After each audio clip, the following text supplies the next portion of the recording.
اگر 5 سال پیش کسی به من میگفت نه تنها به زودی راهی اسرائیل خواهی شد، که حتی به فاصله 8 ماه 2 بار از آنجا دیدار خواهی کرد، به سخنش میخندیدم و گمان میکردم با من سر شوخی دارد.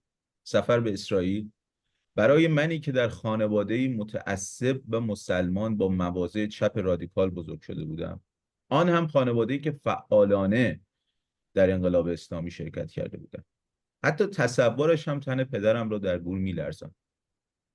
هرچند پدرم تقریبا همه زندگیش را در کارخانه‌ای به نام ایرانا که متعلق به یک خانواده یهودی بود و کاشی و سرامیک تولید می‌کرد کار کرده بود و همواره از موقعیت شغلی خوب و دستمزد مناسبش برایمان تعریف می‌کرد و از رفتار دوستانه و برخورد خوب کارفرمایانش می‌گفت. این چنین بود که من با احساسی دوگانه نسبت به یهودیان بزرگ شدم. از سوی آنها کارفرمای دست و دلباز پدرم بودند و از سوی دیگر نماینده دشمن سوگند خورده همه مسلمانان جهان به حساب می آمد. اون چه من خوندم و شما شنیدید از کتاب شالوم اسرائیل از دکتر محسن بنایی و درباره محسن بنایی در این سخنی که در این چند جمله‌ای که من نقل کردم در مورد خودش داره حرف میزنه. افتخار داریم امروز ایشون اینجا هستند، نویسنده کتاب شالوم اسرائیل. البته آیه دکتر بنایی رو احتمالاً میشناسید که به اسلام شناسی و ایران شناسی در واقع شهرت و نوشته، ولی در این کتاب که یک کتاب خاص هست به نظر من و بعید میدونم، حالا خود دکتر بنایی بگن، ولی بعید میدونم نمونه همسان فارسی داشته باشه.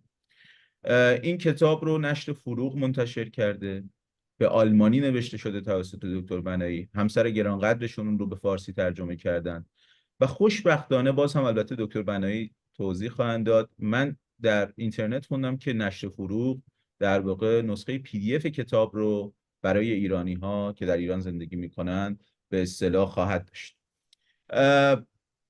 به نظرم در این بخشی که من نقل کردم یه سری اطلاعات لازم در مورد خود دکتر بنایی، نگاهشون، پیشینشون، نگاه الانشون داده شده و نیز در مورد خود کتاب. ولی با توجه به اینکه الان 9 مهر 2583 شاهنشاهیه و 30 سپتامبر 2024 میلادی و ما در شرایط یه خورده میشه گفت ویژه هستیم، 2-3 روزی از عملیات اسرائیلیا میگذره، از حذف حسن نصرالله، چند روزی هم مونده به سالگرد جنایت 7 اکتبر که فاجعه‌ای بود که توسط تروریستای حماس رخ داد در اسرائیل و گفته میشه و ظن قوی وجود داره که جمهوری اسلامی پشت اون داستان بوده. و امروز هم یک پیام خیلی خاص از نتانیاهو خطاب به ملت ایران در واقع پر شد و صادر شد و دیدم که همه اینها بهانه خوبیه. ما که مدت‌ها بود میخواستیم در مورد این کتاب در کانال یوتیوب فریدون صحبت کنیم، از دکتر بنایی عزیز دعوت کنیم و ایشون هم مثل همیشه با بزرگواری پذیرفتن. آقای دکتر، من به شما درود میفرستم، امیدوارم که تندرست و شاداب باشید. هر نکته آغازینی دارید بگید و از جمله در مورد خود این کتاب خودتون صحبت کنید. درود بر شما و درود به بینندگان این برنامه و سپاس از دعوتتون، دعوت دوبارتون. خوشحالم که اینجا هستم و خب تو این شرایط من فکر میکنم که عملا میشه گفتش که برای صحبت در مورد این کتاب هیچ زمان بهتری نمیشد انتخاب کرد، چون اتفاقا این کتاب در تیتر آلمانیش در واقع هست اسرائیل آف ایرانیش، در واقع میشه اسرائیل به ایرانی یا اسرائیل، اصلا نمیشه یعنی حتی به انگلیسی هم نمیشه یک به یک ترجمهش کرد، این فقط تو زبان آلمانی معنی میده. میشه اسرائیل از دید ایرانی یا اسرائیل به ایرانی. حتی اون اسرائیل به فارسی هم ما نمیتونیم بگیم، در واقع اسرائیل از دیدگاه ایرانی. حالا اگه بخوام خیلی ترجمه اسرائیل در نزدیکی روایت بهش، ایرانی. در روایت ایرانی، از دید یک ایرانی، با نگاه ایرانی، حالا هر نوعی که بخوام ترجمهش بکنیم یه چیزی نزدیک بهش میشه. و خب الان هم میدونیم که این درگیری ها خیلی داره نزدیک میشه به برخورد میان این دو کشوری که تو تیتر این، تو عنوان این کتاب هستن، یعنی اسرائیل و ایران. واقعیت اینه که این کتاب برای من بیشتر از این که یک خب میدونید همونطور شما اشاره کردید، من هیچ وقت توی ادبیات به مفهوم تولیدیش که مثلا رمان بنویسم یا داستان بنویسم نبودم. البته من داستان‌های کوتاه هم نوشتم، از جمله داستانی که در مورد پیدایش نوروز به اسم افسون نانوشته بابل که اون موقع ها من این رو ترجمهش کردم. در واقع یک میشه گفت یک داستان کوتاه بلنده، یعنی نه خیلی داستان کوتاهه ولی نه اونقدر که بشه مثلا به اسم نوول این رو عرضه کرد. این در مورد در واقع اون یک فضای وهم‌آلودی از پیدایش این نوروزه. تجربه این چنینی داشتم ولی هیچ وقت یک روایت بلندی رو که به هر حال به شکل رمان بشه بهش نگاه کرد تجربه توش نداشتم. و علت این که من این کتاب رو نوشتم بیشتر از این که مخاطبم خوانندگان این کتاب باشن، مخاطبم خودم بودم. یعنی در واقع این گفتگوی درونی من با خودمه و تصفیه حساب با یک سری دوگمه‌های قدیمی که من در ذهنم داشتم. و همون بخش که شما خوندین در واقع بخش پرلود در آلمانی یا همون دیباچه کتابه، در واقع پیش درآمد. توی آلمانی من بخش ها رو به اصطلاح بخش 1 2 اینها نگذاشتم، بلکه یعنی شماره داره ولی بیشتر از اون که مربوط به شماره ها باشه هر بخشی با نام یک گل شروع میشه و به جز یکی 2 تا هستن که یک جا زیتونه و یک جا انار، بقیه بخش ها با نام یک گل شروع میشن. علتش هم این بود که این گل ها در واقع خاطراتی رو در ذهن من زندگی میکنن که مربوط به گذشته من هستن و اساسا این کتاب نوشته شد برای تصفیه حساب با اون گذشته. یعنی روندی رو نشون میده که یک آدم اسرائیل ستیز بسیار متعصب چطور تبدیل میشه به یک آدمی که سعی میکنه یک نگاه واقع گرایانه داشته باشه و اسرائیل رو دوست داشته باشه مثل هر کشور دیگه ای در جهان، ولی به خصوص برای اسرائیل حتی یک جای ویژه‌ای قائل باشه. کتاب توی 3 لایه مختلف نوشته شده، یعنی داستان کتاب در یه 3 لایه مختلفه. یک لایه روایت اون دیده های روزه، مثلا ما میگیم که خب سوار ماشین شدیم رفتیم فلانجا، از اونجا راه افتادیم، بعد این برخوردش با ما خوب بود، اون برخوردش خوب بود. یا توضیحاتی که من از منطقه های مختلف میدم، مثلا از تل آویو میدم، از کیساریه میدم، از مثلا حیفا یا از اکو یا همون شهر مختلفی که ما رفتیم. سفر اول با همسرمه، سفر دوم با پسرمه. پسر من یک سمستر اونجا، پسر من دانشجوی در واقع فوق لیسانس ایران شناسی داره و یک سمستر رو اونجا، یک ترم دانشگاهی رو اونجا به عنوان دانشجوی مهمان حضور داشت و در دانشگاه عبری اورشلیم درس خوند. و من رفتم که موقعی که میخواست برگرده رفتم، یک هفته با هم بودیم و برگشتیم، ولی سفر اولمون با همسرم بود. این دیده های سفر همه جا هستن، یا حالا همون موقع که با پسرم هستم یا همونجا که با همسرم هستم. رخدادهای روزمره، مثلا اون جروزالم دی که اونجا برگزار میشه، اینا رو من نوشتم دیده های خودم. و این یک لایه کتابه. لایه دوم کتاب گفتگوهایی که بین من و همسفرم، حالا یا با همسرم یا با پسرم انجام میدیم. این گفتگوهایی که بین ما صورت میگیره در مورد یا مسائلی که داریم میبینیم یا اون چه که ما رو به یاد یک موضوعی میندازه. برای مثال یه مثال مثلا براتون بزنم. ما در کنار همون بحرالمیت یا دریای مرده داریم قدم میزنیم، بعد ناگهان جنگنده های اسرائیلی از بالای سرمون شروع میکنن به پرواز کردن و بعد گفتگوی ما میره به طرف بمباران نیروگاه هسته‌ای اوسیراک در سال 50 و در سال 59، یعنی چند ماه بعد از شروع جنگ ایران عراق. این نیروی هوایی اسرائیل این نیروگاه هسته‌ای رو بمبارون کرد. قبلش ارتش ایران با اینکه تقریبا تمام فرماندهاش، یعنی نیروی هوایی تمام فرماندهاش اعدام شده بودند، با این وجود تونست یک عملیاتی به اسم شمشیر سوزان انجام بده که متاسفانه موفقیت آمیز نبود، چون مقدار بمبی که حمل کرده بودن کافی نبود برای نابودی اونجا. بعد 6 ماه دوباره این نیروگاه به کار افتاد با کمک فرانسوی‌ها، ولی این بار اسرائیلی‌ها با در عملیات اپرا این رو بمبارونش کردن. یعنی هر اتفاقی که میفته یک نگاه به طرف گذشته یا اون فلش بک به قول فرنگی ها داره که به طرف عقب نگاه میکنه. اینها وارد گفتگوهای ما میشه. لایه سوم کتاب پیوندهایی که بین تاریخ ما و تاریخ یهودیان وجود داره. باز اینجا مگه بخوام مثلا یه مثال براتون بزنم، خب مثال معروفش همون کوروش و آزادی یهودیان از زندان بابله، ولی شاید برای بسیاری از هممیهنان این یک نکته شگفت انگیز باشه که وقتی من بهشون بگم که در سال 614 میلادی، موقعی که ارتش ساسانی در دوران پادشاهی خسرو پرویز به فرماندهی شهرفراز، موقعی که حمله کرد به اصطلاح سرزمین شامات و اورشلیم، بخش بسیار بزرگیش از یهودیان نزدیک بابل بودن. یعنی تعداد اینا در ارتش ایران اینقدر زیاد بود که روزهای تعطیل یهودیان جنگ تعطیل میشد. یعنی وقتی که اورشلیم رو اینا محاصره کرده بودن، اینها جنگ رو تعطیل میکردن. مثلا اگه شبات بود جنگ نمیکردن، یا اگه یوم کیپور بود جنگ نمیکردن، یا مثلا جشن سوکوت بود اینا جنگ نمیکردن. و فرماندهی اینا رو کسی بود به نام نهمیا بن هوشیل، که این نهمیا بن هوشیل در واقع روشگالوت، یا توی عربی ترجمهش کردن به رأس الجالوت، در واقع سرکرده یا رئیس جامعه یهودیان بابل بود.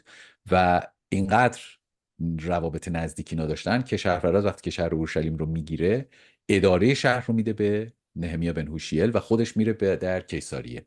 یا وقتی ما در کیساریه هستیم، اونجا من به یاد شهرفراز میفتم. و این پیوندهای تاریخی مرتب تکرار میشه. یعنی داستان هی از زمان حال پل میزنه به زمان گذشته. یا وقتی که مثلا در حیفا هستیم، من از علی محمد باب یاد میکنم، یا موقعی که در عکا هستیم از بهاءالله یاد میکنم. همینطور جاهای مختلفی هستش که این رفت آمد بین گذشته و حال هی تکرار میشه. این سلایه‌ای که در واقع کتاب توش نوشته شده و کلا همونطور که گفتم یک نوع تصفیه حساب با گذشته است، یک نوع نگاه نو از نظر خود من، نه اینکه برای دیگران نو باشه، برای خود من یک نوع حدیث این سفر درونیه که من از دوران بچگی کردم تا موقعی که رسیدم به اونجایی که به همسرم در یک روز، یعنی در روز کریسمس سال 2018 نه 2017، به همسرم گفتم که نظرت چیه که سال دیگه تابستون بریم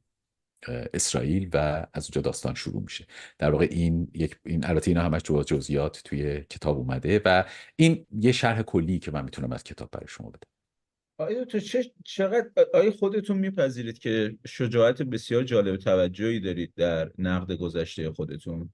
چون من البته سن و سالم خیلی بالا نیست، ولی وقتی گاهی فکر میکنم که مثلا دارم میگم من باید مثلا با 10 سال گذشته خودم مثلا تصفیه حساب کنم از لحاظ فکری، کارهایی که کردم واقعا یه جرأت میخواد، واقعا یه شجاعت میخواد. بعد به خصوص برای کسایی که الان، شما از من خب سن و سالتون خیلی بیشتره، مثلا تو این سن هستن، میپذیرید که یه شجاعتی میخواد؟ خلاصه حالا میدونم البته شاید تمجید از خود باشه، ولی بد نیست گاهی از خودمون هم تمجید کنیم، یعنی شما از خودتون تمجید کنید. چون به نظر من واقعا شما مقایسه کنید با، چون این بک‌گراند چپ داره در واقع اینجایی که شما دارید میگید، مقایسه کنید در واقع با چپ‌های ایرانی که هنوز دارن با محمد رضا شاه میستیزن.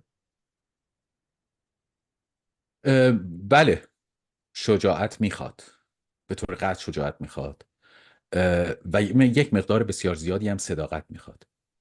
من بهترین تعریفی که راجع به این کتاب خوندم، یعنی یکی از بهترین تعریف هایی که از این کتاب شد و یک کسی که این کتاب رو خونده بود برای من نوشت، گفتش که خواننده از همون صفحه های اول کتاب احساس اینو میکنه که شما باهاش صداقت دارین، باهاش رو راست هستین، در مورد گذشته خودتون دروغ نمیگین. این صحبت که شما میکنین درسته. ببینید، من شاید بگم که یک مقدار روحیه فردی آدما در این زمینه نقش داره. من خب توی مرند که بزرگ شدم، توی آذربایجان، توی شهرستان مرند بزرگ شدم. اونجا خب یک شهرستانی بود و ما به قول معروف مثل شما خودتون تهران بزرگ شدین نه، یا من اهل کوفه مازندرانی هستین؟ هم. من تو سواد. شما مازندرانی هستید. خب واسه میگم من بعداً اومدم تهران البته، ولی در مقایسه با بچهای تهران ما اونجوری سوسول نبودیم. ما تقریبا یه روز در میون تو کلاس اگه مشکلی داشتیم، آخرین جمله‌ای که به طرف مقابلمون گفتیم این که جلو در وایسا.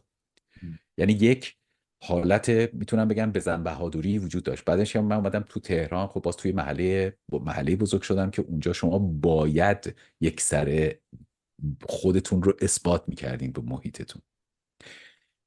اصلا واقعیت اینه که همه ماهایی که جذب سازمان‌های سیاسی شدیم، یک مخصوصا من دوره انقلاب رو دارم میگم، با دورهای بعدش اساسا کاملا متفاوته. یک سری ویژگی‌های اینجوری رو داشتیم. یعنی ما آدم‌های ماجراجویی بودیم، آدمایی بودیم که معترض بودیم و فعالیت سیاسی همزمان هم به ما شخصیت میداد، یعنی ما رو از محیطمون متمایز میکرد. وقتی که شما میگفتی من عضو میلیشیای مجاهدین خلق هستم، این به شما یک شخصیتی میداد که شما رو از کسانی که عضو هیچ گروهی نبودن یه مقدار بالاتر میاد. این که بالاتر بودید یا نبودید اصلا مهم نبود، ولی شما حس میکردید که یک چیزی برتر از دیگران هستید. دومیش این غریزه اعتراض رو در شما ارضا میکرد و سومیش همین که حس ماجراجویی شما رو ارضا میکرد. واقعیت اینه که اکثر کسایی که جذب جریانات سیاسی میشدن اون موقع یک همچین چیزایی داشتن و همین ماجراجویی و همین به قول معروف یه مقدار بزن بهادوری و اینها، این وقتی که اومد تبدیل شد به یک جریان فکری، من دیدم که خب این تبدیل شده به ماجراجویی فکری. یعنی دیگه اون ماجراجویی که من برم مثلا با یکی دعوا کنم، بزنم روشو کم کنم، دیگه وجود نداره. این تبدیل شده به ماجراجویی فکری. و یه نکته خیلی جالبی که الان شما گفتین و الان تو ذهن من اومد، این که در مورد ژول برن میگن که هیچ وقت میخواست بره سوار یک داستانی در موردش میگن، نمیدونم تا چقدر درسته، میگن که یک بار فرار کرد از خونه، میخواست بره با کشتی و سفر کنه به جاهای دور، خیلی دوست داشت سفر بکنه و گرفتنش و آوردنش خونه و یه مدت حتی زندانی بود و اینا. بعد ژول ورن این حس ماجراجوییش رو توی رمان‌هاش زندگی کرد و من میتونم بگم من اون حس ماجراجویی، اون حس به قول معروف بزن بهادوری، رو کم کنی، حالا اگه خیلی رک و راست بخوام با شما حرف بزنم، اینها رو در عرصه اندیشه دارم زندگی میکنم و هنوزم دارم زندگی میکنم. یعنی اون به قول معروف کودک سرتق بچه پر روی شیطون من، درون من، باعث میشه که خب وقتی من میبینم در عرصه پژوهش بگم که خب من الان این رو مینویسم، این موضوع رو مطرح میکنم، حالا میخوام ببینم کی حرف داره بزنه. یا در مورد بسیاری از چیزهایی که من میگم، نه اینکه من بشینم و فکر بکنم ببینم من الان چطور میتونم محیطم رو تحریک بکنم یا مثلا حالشون رو بگیرم، به هیچ وجه به این شکل نیست. ولی به نوعی در واقع وقتی که یک سری مرزها شکسته میشه در ذهن خودم، در درجه اول برای خودم، مثلا قبل از اینکه حالت بیرونی پیدا بکنه، این یک نوع حس ارضایی به من میده که خب من یک سطح دیگرم شکستم، یک مرز دیگرم ازش رد شدم، یک خط قرمز رو هم زیر پا گذاشتم. این حرف شما رو در مورد شجاعت، واقعیت اینه که اولین بار در مورد اسلام شناسی بود که کسی به من گفت و گفتش که خب واقعا مطرح کردن یک همچین چیزایی شجاعت میخواد. من بیشتر فکر میکنم که یک مقدار بسیار زیادیش مربوط به صداقته. اینه که اگه تا اونجا که من با خودم اگه صادق باشم و برگردم، مثلا طرف توی فیسبوک من یا توی چیزای رسانه‌های اجتماعی من میاد می‌نویسه آره تو که قبلا خودت مجاهد بودی، بعد بهش میگم خب اینو کی به تو گفت؟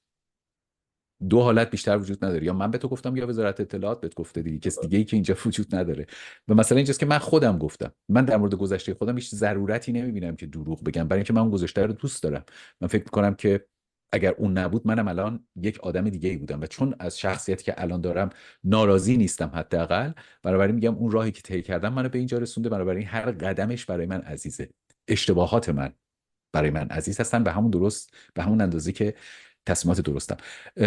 این خیلی مهمه به نظر من. اتفاقا تو این کتاب من وقتی که از اول شروع کردم گفتم شرایط زندگی من چجوری بوده، چه خانواده‌ای بزرگ شدم، چه محیطی بزرگ شدم، گذشته من چی بوده، من وقتی نگاه میکنم، یک بار من توی فیسبوک هم اینو نوشتم، گفتم وقتی که من با این افرادی که از سال 57 موندن و به اصطلاح یه جورایی طرفدار اون انقلاب هستن، وقتی باشون صحبت میکنم، یه حسی به من دست میده انگار که قبل از انقلاب 57 تمام ملت ایران سکولار بودن، خیلی هاشون اصلا بیشترشون آتئیست بودن، برابری زن و مرد رو قبول داشتن، دموکرات بودن، با همجنسگراها هیچ مشکلی نداشتن، طرفدار پلورالیسم سیاسی بودن، طرفدار پارلمان بودن، غیر از دو تا خانواده.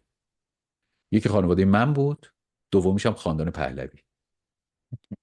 یعنی فقط ظاهرا اگر حرف اینا رو من باور بکنم، ظاهرا فقط ما دوتا بودیم، چون تا من فکر میکنم من با هر کی صحبت میکنم میگه نه ما تو خانواده‌مون اصلا دینی نه، اصلا مذهبی نبودیم. اه، بعد یک تصویری از اون موقع ارائه میدن که با واقعیت همخوان نیست. من سعی میکنم تصویری که به خواننده‌ام ارائه میدم یا به مخاطبم ارائه میدم یه مقدار واقعی باشه. یعنی امروز دیگه نمیشه ملت رو گول زد و نمیشه گفتش که 90% مردم سکولار بودن ولی افتادن دنبال خمینی. واقعیت اینه که مذهبی بودیم، بودن، مذهبی بودیم، هستیم. در این کتاب من در واقع با این گذشته، با دوگم‌های این گذشته سعی کردم در درجه اول برای خودم تصفیه حساب بکنم. بارها هم از من پرسیدن که چرا این کتاب به آلمانی نوشتی در صورتی که رابطه بین ایران و اسرائیل. هنوز من جواب درستی براش پیدا نکردم. تنها جوابی که میتونم بگم اینه که من زبان آلمانی رو انتخاب نکردم، این زبان آلمانی بود که برای این کتاب منو انتخاب کرد. من فکر کنم من این کتاب به فارسی اصلا نمیتونستم بنویسم. کاملا. آره، این بحث زبان ها رو کسانی که به چند زبان مسلط هستن و میتونن بنویسن، دقیقا من بارها شنیدم. حتی نه حتی نه نوع زبان، بلکه حتی نوع بیان. من یه بار مرتضی مردی ها گفته بود که مرتضی مردی ها وقتی متونی می نوشت، گاهی در واقع این متون خیلی شکل آرکایک داشتن، شکل حماسی داشتن، شکل ساده داشتن، شکل خودمانی داشتن. میگفت من نمیخوام، از قبل نمیبینم اون بحثی که من میخوام بنویسم در موردش من رو مجاب میکنه که به اون سمت از کاملا کلام در واقع برم. کاملا آره، میتونم این درکش کنم. شجاعت واقعا دارم میگم صادقانه، وقتی با تلاش برای کسب دانایی و توان اندیشه ورزی گره بخوره، واقعا پدیده های فوق العاده ای میآفرینه. ببینید، سر همین بحث در واقع ایده های اسلام شناسانه شما، خب ایده های اسلام شناسانه شما رادیکال هستن، در این تردیدی نیست. و اساسا اون مکتب شرق شناسی و اسلام شناسی که در آلمان شما به اون کشش دارید، یک مکتب رادیکالیه، یعنی ایده های رادیکال داره. ولی من کاملا حالا با یک فردی که صحبت میکردم در مورد ایده های شما، نام نمیبرم از اون فرد، به من میگفت، خیلی هم میگفت من با این ایده ها نمیتونم بپذیرمشون، ولی میگفت میدونی داستان چیه؟ بی سند حرف نمیزنن، حرفشون مستنده. میگفت به خاطر همینه که خیلی جدی هن. یعنی میگفت ایده های اسلام شناسانه محسن بنایی، دوستان شما، همکاران شما، آرمین لنگرودین، ایده های جدی هستند، ایده های بی سندی نیستن، ایده های مستند هستن، ولی در اینها رادیکال هستن. یه خورده افراد رو که عادت کردن به یک سری از ایده ها، به یک سری از روایت ها، برای اونا سخته. ولی دقیقا همونطور که گفتم، این شجاعته در اتخاذ ایده های رادیکال، وقتی به اون در واقع تلاش برای اندیشه ورزی گره میخوره، نمیتونه آدم ها رو بی تفاوت بذاره، مثل همین دوست ما که در واقع روایت کردم براتون. من دوستان یه نکته ای رو هم بگم. من اینجا گفتم بعضی از چپ ها با محمد رضا شاه پهلوی هنوز می‌ستیزند و شجاعت مثلا آقای بنایی رو ندارن. البته آقای بنایی فکر کنم شما خیلی نوجوان بودید که مجاهد بودید. کاملا من انقلاب که شد 13 سالم بود. خب دیگه، یعنی خیلی هم زود بریدید دیگه، در همون دهه بله 60 به واقع بریدید، بله چرا بله من میدونم. کاملا. ولی خب مثلا من میگم دوستان، این بی سند من در واقع اینجا نمیگم. مثلا همین آقای محمد رضا نیکفر، خب فرد شناخته شده ای هستن، ما میتونیم در موردشون حرف بزنیم، به اصطلاح پشت سرشون که حرف نمیزنیم، داریم پابلیک حرف میزنیم. ایشون اومدن و به اصطلاح از ایرانی ها انتقاد کردن بابت خوشنودیشون از حزب حسن نصرالله. یعنی کاملا یه چیزی که اصلا اگه کسی خوشنود نباشه، اگه کسی ایرانی باشه، مخالف جمهوری اسلامی باشه و خوشنود نباشه از حزب تروریست یهودی ستیزی مثل حسن نصرالله، واقعا باید یه خورده شک کرد که داستان چیه. ولی آقای نیکفر مواضع حالا پهلوی ستیزانه همچنان دارن می نویسن در موردش، تمسخر میکنند در واقع پهلوی گرایان رو و پادشاهی خواهان رو. خب اینا، من مثلا اینا محمد رضا نیکفرم چریک بود در قبل انقلاب، چریک فدایی خلق بود، آقای بنایی هم مجاهد بود. خب شما الان موضع محمد رضا نیکفر رو ببینید، موضع آقای محسن بنایی رو ببینید. یعنی میخوام بگم این شجاعت میخواد دیگه. یعنی من فکر میکنم محمد رضا نیکفر حتی اگه به ایده های جدیدی هم برسه، بعید میدونم اون شجاعت رو داشته باشه. به خاطر همین گفتم، یعنی دیگرانی هم هستن من حالا نام نمیبرم اینجا، میخوایم در مورد شالوم اسرائیل بیشتر صحبت کنیم.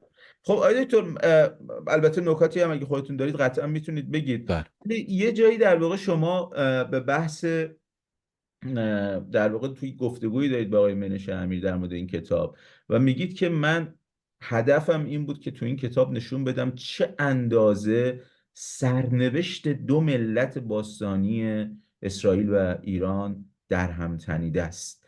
و میگفتید که از دقیقا همون بحث هخامنشیان که بماند، ساسانیان رو هم خودتون گفتید و از جمله از این گفتید که اصلا تلمود در ایران باستان نوشته شده بود. این برای من کاملا. خودم خیلی جالب بود و خیلی ممنون میشم در راجع به این نکته هم یه توضیح کوتاه بدید.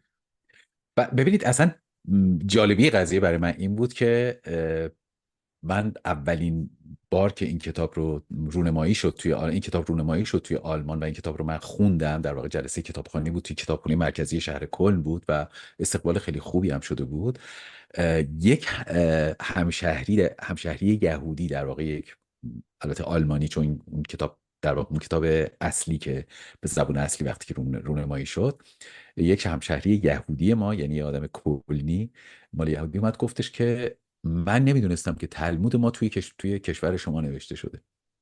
گفتم خب خیلی ها مثل تو هم نمیدونن اینو. واقعیت اینه که ببینید کلا تاریخی که ما داریم خیلی تاریخ خطیه. حالا من یه صحبتی که یکی دو روز پیش داشتیم در مورد این کتاب جدیدم برای شما گفتم در مورد مشروطه. تاریخ مشروطه ما خیلی خطیه. من تو اونجا هم سعی کردم که این تاریخ، در واقع این خط رو به هم بزنم و بگم که به تاریخ باید از چند جهت نگاه کرد. یعنی یه بار رفت از این ور بهش نگاه کرد، یه بار رفت از این ور بهش نگاه کرد، یه بار روبروش وایساد، یه بار رفت پشتش. هر رخدادی رو از چند جنبه نگاه کنید تا بتونیم یه تصویر درست ازش در بیاریم. تاریخ نگاری ها کلا همه خیلی خطی بودن. واقعیت اینه که ببینید در دوران حکومت نبوکادنصر یا همون بخت و نصر،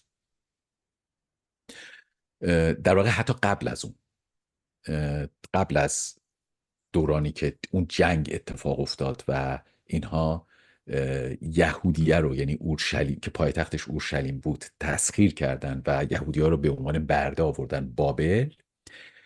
ما دو تا کشور اونجا داشتیم به نام یهودیه و اسرائیل. یه سلسله پادشاهی هست یا یه خاندان پادشاهی هست که به اصطلاح بهش میگن دوران داویدی سلیمانی.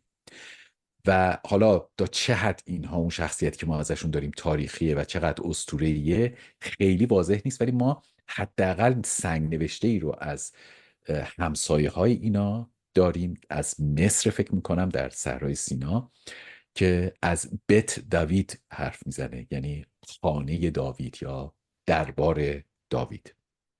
یعنی یک همچین پادشاهی باید وجود داشته بوده باشه. حالا با فلاخن زده، یک نفر رو کشته، با فلسطینیا جنگیده، اینا رو ما نمیدونیم، ولی میدونیم که یه همچین خاندانی وجود داره. و این رو هم میدونیم که دو تا پادشاهی به وجود اومد. پادشاهی در جنوب یهودیه بود با پایتختی اسرائیل و در شمال با پایتخت به اسم اسرائیل، در واقع Kingdom of Israel، که با پایتختی فکر میکنم سامره بود یا بتئل بود، الان دقیق تو ذهنم نیست. به هر صورت پادشاهی اسرائیل به دست آشوریا سرنگون شد. پادشاهی یهودیه به دست بابلی ها، همون نبوکادنصر یا همون بخت و نصر، سرنگون شد. اینها رو به عنوان برده آوردن توی بابل. از کجا ما اینو میدونیم؟ برای اینکه از یک دورانی تو سنگ نوشته ها، سفال نوشته ها، گل نوشته هایی که برای کارهای تجاری انجام میشد، یه دفعه اسمای عبری خیلی زیاد شده توی بابل. یعنی ما میتونیم بگیم که این داستان نبوده که تورات از خودش در آورده باشه، بلکه اینا رو ما داریم. یعنی مستنده که در اونجا یهودی زیاد بوده. بعد که به اصطلاح کوروش اومد اینها رو آزاد کرد. اینم بگم من اصلا نگاه هم به تاریخ اینجوری نیستش که کوروش اینقدر آدم خوبی بود، مهربون بود، خیلی مثلا از این نظر داشت این کارو میکرد. نه، کوروش از نظر من من موقعی که کتابو نوشتم تو اونم نوشتم، ولی بعدش که کتاب تموم شد برگشتم آلمان، یه 2-3 ماه بعدش اتفاقا یه کشفی تو اسرائیل شد که حرف منو تایید کرد. و اونم این بود که کوروش به نظر من همون موقع که بابل گرفت، همون موقع احتمالاً داشته نقشه گرفتن مصر رو میریخته. برای اینکه یک سری متحدایی پیدا بکنه که در واقع یه پادگان سر راه باشه و در ضمن یه متحدایی باشن که جلوی حمله مصر رو بگیرن از یک طرف. از طرف دیگه برای اینکه این یهودی‌ها خب بالاخره اونجا خیلی شلوغ کاری میکردن دیگه، خیلی شورش میکردن، هر از گاهی سعی میکردن نظم شهر رو به هم بزنن، هم از این راحت بشه و همین که یک متحدینی داشته باشه که مطمئن باشه وقتی میخواد به طرف مصر لشکر کشی بکنه سر راه آذوقه‌اش فراهم، اسباش فراهمن، میتونه استراحت بکنه، راهنمای محلی داره. این به نظر من یعنی تمام شواهد نشون میدن که این حسابو کرده بود که اتفاقا میگم جنوب شهر عکا تقریبا 15 16 کیلومتریش بعد از اینکه ما از اسرائیل 2018 که برگشتیم توی دسامبر اون سال یک پادگان کشف شد که مال دوره کمبوجیه بوده که اصلا اونجا رو پادگان درست کرده بودن برای حمله به مصر. در واقع اسرائیل برای دولت هخامنشی دروازه مصر بود. حالا شما تصورش بکنید یه تعداد زیادی آدم رو شما اونجا دارید که آدمایی هستن که اتفاقا همون موقع هم آدمای باهوش و تحصیل کرده ای بودن، برای اینکه تو خود دربار نبوکدنضر هم اینا با اینکه برده بودن به یک مقامایی رسیده بودن. یه تعدادی از اونها موندن اونجا، یعنی برنگشتن، در بابل موندن و بعدها وقتی که در دوره رومی ها در دوره تیتوس در سال 70 در واقع 66 میلادی جنگ های رومی شروع شد، وقتی که تیتوس به اونجا حمله کرد اورشلیم رو ویران کرد و بعدش بلافاصله دوباره سال 135 یه جنگی اتفاق افتاد که باز هم بهش میگن جنگ های دیاسپورا یا خیزش دیاسپورا. بعد دوباره سال 165 یه شورشی اتفاق افتاد به اسم شورش بارکوخبا، این که در تو برکوخبا دیگه به طور کامل اونجا رو یهودی زداییش کردن.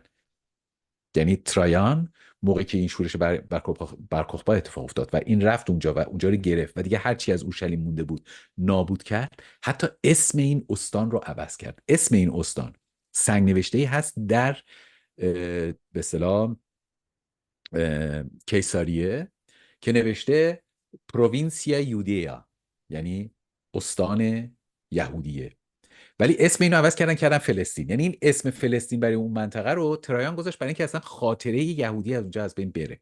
و اورشلیم رو هم حتی اسمش رو در دوره تیتوس عوض کردن، اسمش رو گذاشتن آلیا کولونیا. آلیا کولونیا یک اسم دیگه هم داره الان دقیق یادم نمیاد. و این آلیا رو شما در منابع اسلامی همه جا میبینید، تو منابع اولیه اسلامی اصلا اسمی از اورشلیم نیست، همش میگن آلیا. به هر صورت اینها فرار کردن اومدن توی امپراتوری اشکانی، سال 165 رو داریم ازش صحبت میکنیم، پیوستن به همون کسانی که از دوران هخامنشی ها اونجا مونده بودن در بابل و اطراف بابل. در این مرحله چون مرکزیت یهودیه از بین رفته بود، مرکزیت اورشلیم از بین رفته بود، اینا شروع کردن جمع‌آوری اسنادشون رو و در یک فاصله 200 ساله تقریبا تا اواسط حکومت، یعنی تا قرن اول حکومت ساسانیا، اینها تلمود رو جمع کردن. این تلمود که مهمترین کتاب بعد از تورات برای یهودیان، اسمش هست تلمود بابلی، یعنی تلمود بابلی، و این در اینجا نوشته شده، یعنی در مرکز و در دل ایران شهر نوشته شده، در بابل، در نزدیکی تیسفون. و اینا همیشه هم مورد حمایت پادشاهی اشکانی بودن و میگم در دوران ساسانیان حتی خیلی موقعیت بسیار مهمی پیدا کرده بودن و موقعی که خسرو پرویز در واقع لشکرکشی کرد و رومی ها رو شکست داد، اینا فکر میکردن که خب اون مشیح اومده، در واقع یک نوع تجدید خاطره ای مثل کوروش براشون شد، برای همین همراهی کردن باهاش و رفتن که اورشلیم رو بگیرن. کتاب اینها در اصل در اونجا نوشته شده. برای همین شما تلمود بابلی رو نگاه بکنید، پر کلمات پارسی میان است، هم پارتی و هم به اصطلاح پارسیک، یعنی هم پهلوی هم پارسیک.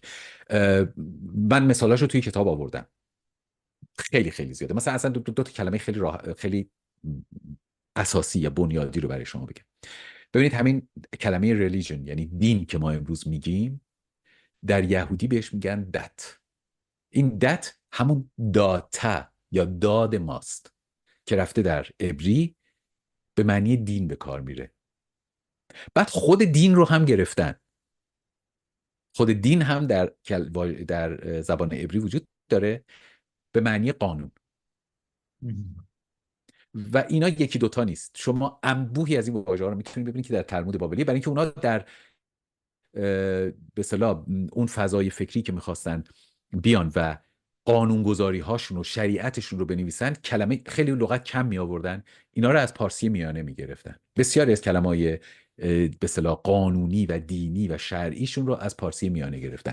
و اینکه اینها انتقال دهنده ایده مسیانیسم بودن، در واقع همون ایده سوشیانتیسم ایرانی که این الان امروز ثابت شده است که اساسا سوشیانتیسم این ایده نجات بخش، رهایی بخش از دین ما رفته وارد به اصطلاح دین اونها شده و از دین اونها وارد اسلام شده. بله دیگه. بعد دوباره برگشته از اونجا رفته مسیحیت و از بله. مسیحیت رفته دوباره. آها، جالبیش اینجاست که ببینید شما شباهت های بسیار بسیار نزدیکی بین شیعه و چیز دارید و آیین یهود دارید. من یه نمونهش رو در گفتگویی که در صدای آمریکا داشتم در مورد سیدها گفتم که خیلی نزدیکن به هم دیگه. مسئله خیلی زیاده، یعنی من حتی تصمیم دارم یه مقاله‌ای در این مورد بنویسم که اشتراکات شیعه و یهودیت چیه. تصور من اینه که به اصطلاح اهل سنت و جماعت از دل مسیحیت تک خدایی اومد بیرون، تشیع از دل یهود مسیحی ها اومد، یعنی یهودیانی که مسیحی شده بودن ولی هنوز سنت یهودیشون رو حفظ کرده بودن. نگاه بکنید اصلا خیلی شباهت ها هست بین همین مشیخ که در چیز هست، در آیین یهود هست، با همین مهدی صاحب زمان. دقیقاً. و خب من البته شنیده بودم که شباهت زیادی بین شیعه و زرتشتی، در واقع آیین زرتشتی هست. درسته یا و چجوریه؟ اینم هست، برای اینکه اینا همه اتفاقا این صحبت هایی که گفتین الان خیلی رادیکاله و نظریات اسلام شناسی من و دوستانم، اتفاقا اینا همه تایید کننده حرف ماست که این دین ها، هم اسلام سنی و هم اسلام شیعی، در یک محیطی باید به وجود اومده باشن که در مراوده روزانه و روزمره با زرتشتی ها بوده باشن. اصلا نمیتونیم جوری دیگه تصورشو بکنیم. اینها باید اینا رو از اونا گرفته باشن، چون بعضی چیزاش یک به یکه. خب آیا دکتر، ما میتونیم این ادعا رو مطرح کنیم که در دوره هخامنشی، در دوره اشکانی و در دوره ساسانی، برخلاف دیگر مناطق، یهودیان در ایران باستان آسان زندگی میکردن با نسبت مختصات اون دوره؟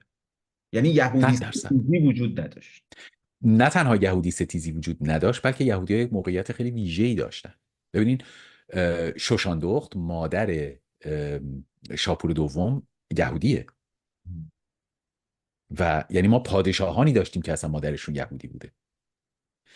و شما همینطوری بیان جلو نگاه میکنین ببینید یک نکته خیلی جالبی رو که من البته تو کتاب نیاوردم ولی اینجا میخوام اضافه بکنم به مطالبی که در واقع این در هم تنیدگی تاریخ ما به این شکل. ببینید حکومت هخامنشی یه حکومتی بود که شما هزار تا حرف میتونید راجبش بزنید، میتونید بگین با شمشیر رفت، نمیدونم جنگ کرد فلان، اینا به درد پژوهش‌های تاریخی نمیخوره.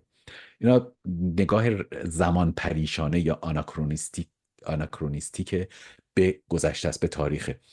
حکومت هخامنشی همونطور که گفتم در موقعی که اینها اونجا رو گرفتن، یهودیه رو، در واقع یهودیه با سقوط بابل یهودیه شد جزء امپراتوری هخامنشی، چون متعلق به بابل بود دیگه.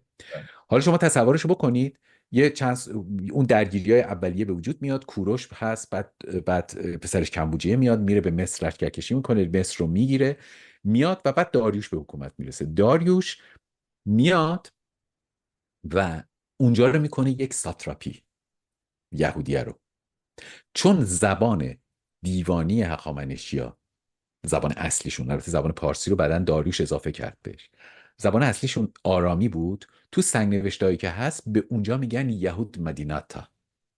مدینات در واقع الانم به زبان عبری مدینت اسرائیل بهش میگن، یعنی کشور اسرائیل. مدینت میشه کشور، اونجا بود یهود مدیناتا به آرامی. حالا شما تصورش بکنید سال 539 قبل از میلاد دقیقا. شما تصورشو بکنید این کشور گرفته میشه، ما از 539 تا 333 که سلوکی ها اونجا رو میگیرن برای یک نمونه از شورش یهودی ها رو نداریم. یک نمونه تو تاریخ ثبت نشده. و حالا این داستانش مفصل من تو این کتاب نیاوردم، ولی در کتاب بعدی بعد از این کتاب که میخوام بنویسم، اونجا ما با شخصیتی روبرو هستیم که ساتراپ در واقع یهود مدینات هست به نام زروبابل. این زروبابل بعدها در قرن هفتم، در اون دوران پر آشوبی که خسرو پرویز حمله میکرد، رومیا جنگ میکردن، اسلام داشت به وجود میومد، مسیحیت تک خدایی داشت پیشرفت میکرد و این دوران پر آشوب اصلا تبدیل میشه به یک چهره آخرالزمانی برای یهودی‌ها. همین زروبابل که برمیگرده، یعنی شما تصورش بکنین اون چهره آخرالزمانی اینها هم برگرفته از تاریخی که با هخامنشی‌ها داشتن. حالا چیزی که میخوام به شما بگم، ببینید 333 به بعد که سلوکی‌ها میان اونجا رو میگیرن، اولین شورش ها شروع میشه. یه مدتی سکوته، بلا فاصله در فکر میکنم سال 160 قبل از 160 یا 165 قبل از میلاد مسیح شورش مکابی شروع میشه. یعنی اولین شورششون تقریبا بعد از 100 خورده ای سال شروع میشه. بعد از اون اینقدر این شورش دامنه داره که میتونن عملا مقدونی‌ها رو شکست بدن. بعد پادشاهی هشمونی میاد سر کار. بعد روم در واقع روم غربی، یا هم اون موقع که روم متحد بوده هنوز شرقی و غربی نشده بوده، میان اونجا رو میگیرن در جنگ هایی که انجام میدن در دوره اشکانیان. بعد این اصلا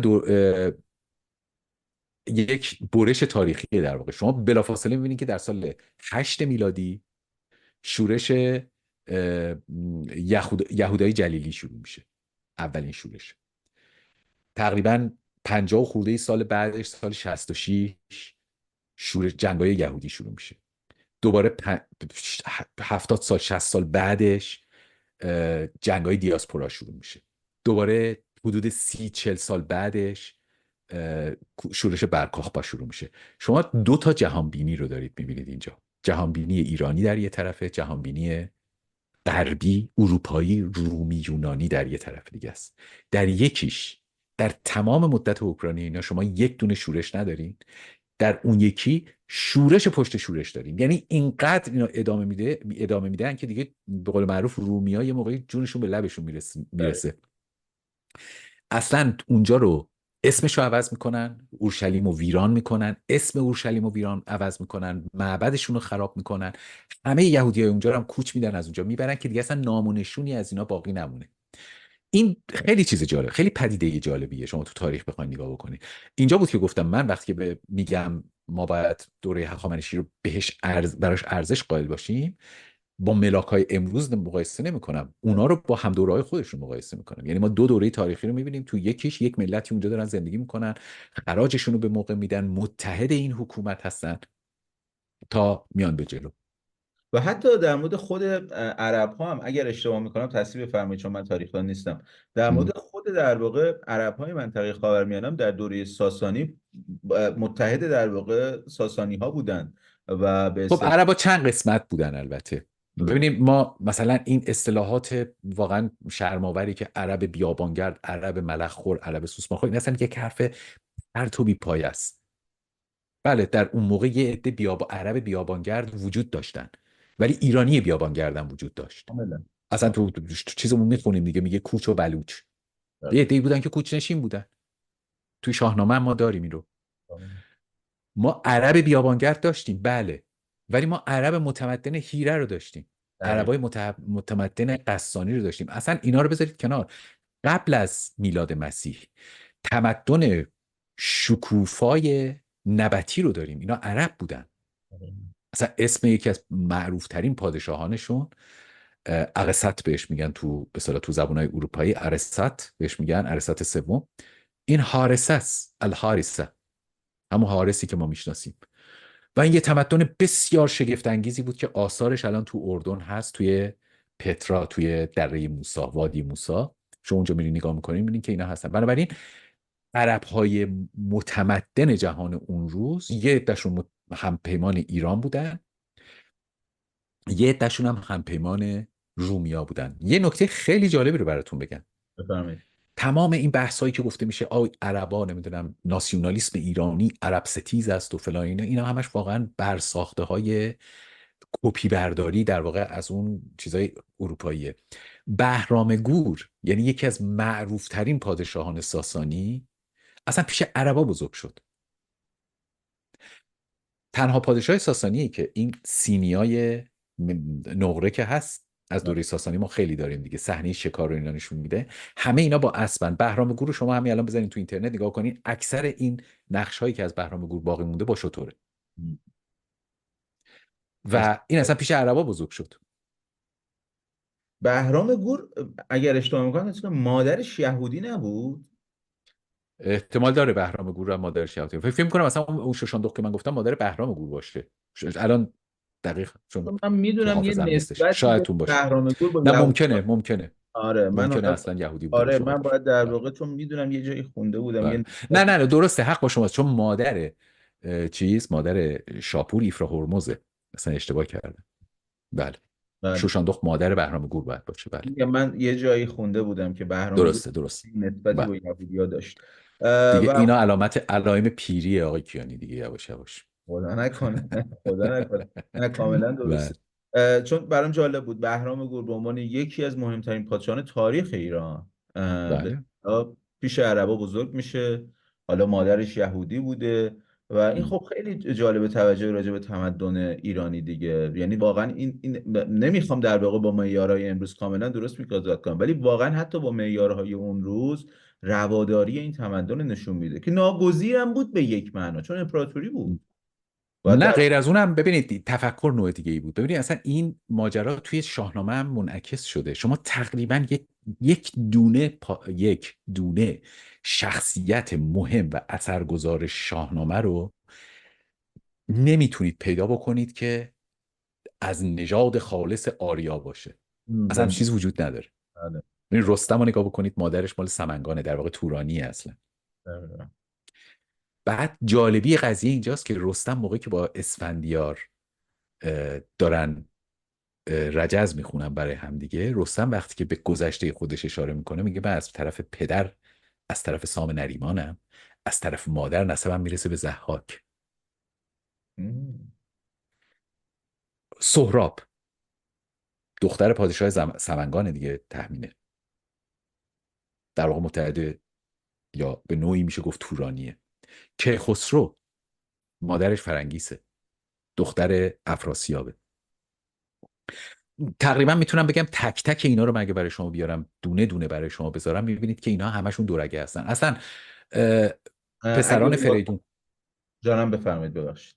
بله پسران فریدون سران هر فعلی. ستاشون بله. دخترای جندل پادشاه یمن رو باشون بله. ازدواج میکنن. اگه یعنی این اصلا یه خطیه میشه دنبالش کرد توی شاهنامه به نظر من. اگه رستم نسبش از مادر به ضحاک میرسه، پس در واقع نسبش از در مادر به عرب ها میرسه. خب با تعبیر امروز ما میشه نسبش تعبیر به عرب ها میرسسه، ولی ضحاک اون درسته. آژیداهاک اصلا، اون آژیداهاک اصلا یک چیز افسانه ای بوده دیگه. در واقع من فکر میکنم در دوران اواخر ساسانیا بود که اینها تغییر پیدا کرد مهم. کاربردشون. یعنی نسبت مثلا ضحاک رو دادن به عرب ها یا اینا، ولی توی اون آژیداهاک که ما میشناسیم توی شاهنامه اصلا یک چیز دیگه ایه، هیچ ربطی به عرب ها نداره. یه بار ما در مورد شاهنامه کلا به وجود تاریخیش باید با شما صحبت کنیم، چون میدونم اشراف بله. خیلی خوبی رو شاهنامه دارید و برای بله. من بسیار برای شخص من که بسیار جذابه، میدونم برای مخاطبم جذابه. برگردم سر در واقع سر داستان. ببخشید یک نمونه هم بگم، حالا از این تمام این تاریخ ها بگذریم. معمولا من یه مقدار لبخند میزنم وقتی کسی میگه که ناسیونالیسم ایرانی یک عرب ستیز است و فلان. میگم آقا بزرگترین نمادهای ناسیونالیسم در هر کشوری پادشاهان اون کشورن. رضا شاه برای پسر و ولیعهد خودش یک عروس عرب مصری میاره. دیگه شما اینو واقعا با چند تا تریدی سیریش من نمیتونیم به عرب ستیزی بچسبونیم. یعنی اگر فوزیه